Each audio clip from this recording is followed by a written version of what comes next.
We all know the rat race, but what if I told you it's not just a race, it's a rigged game? What if the entire system, the fees you pay, the loans you take, the very structure of your wages is specifically designed to keep you running in place, ensuring you never actually get ahead?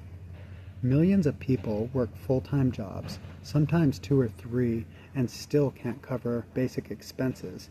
They are the working poor. They punch in, pay their taxes, and follow all the rules, yet they live paycheck to paycheck, one emergency way from financial ruin. This isn't a failure of personal responsibility. It's often a failure of policy. Let's look at how the system builds fences around financial freedom. The first trap is a cruel irony. It's incredibly expensive to be poor. Banks charge higher fees to people with low balances. Payday lenders charge interest rates of 400% or more. The less money you have, the more the system charges you for the privilege of having it, creating a vicious cycle of debt. When someone needs cash fast because their car broke down, traditional banks often turn them away. Where do they go? To alternative financial services. Check cashing stores, rent-to-own agreements, and payday loans offer quick fixes but come with punitive terms. These services strip wealth from low-income communities instead of building it up, ensuring any small gain in income is immediately swallowed by fees and interest. You've heard of the phrase, pull yourself up by the bootstraps, but what happens when there are no bootstraps? The real value of minimum wage has barely budged in decades, while worker productivity and corporate profits have skyrocketed. The wealth generated by low-wage workers isn't flowing into their pockets. It's accumulating at the top.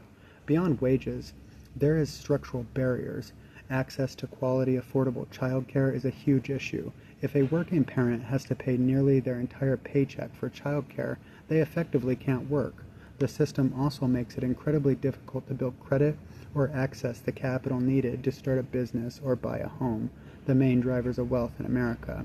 Zoning laws, educational funding gaps, and the cost of healthcare all contribute to this financial concrete ceiling.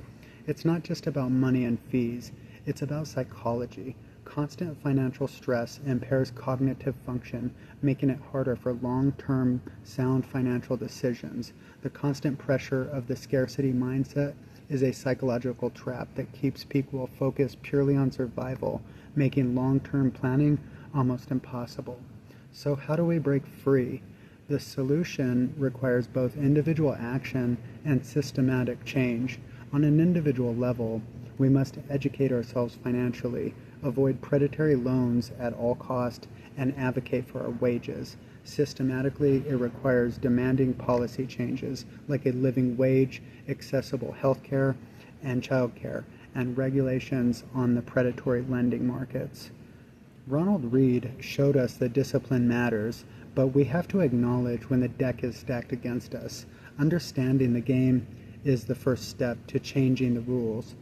Are you going to keep running on a rigged treadmill, or are you going to demand a different path? Knowledge is power. If you found this video eye-opening, hit the like button, share it with someone who needs to hear this message, and subscribe to our channel for more deep dives into the mechanics of money and power.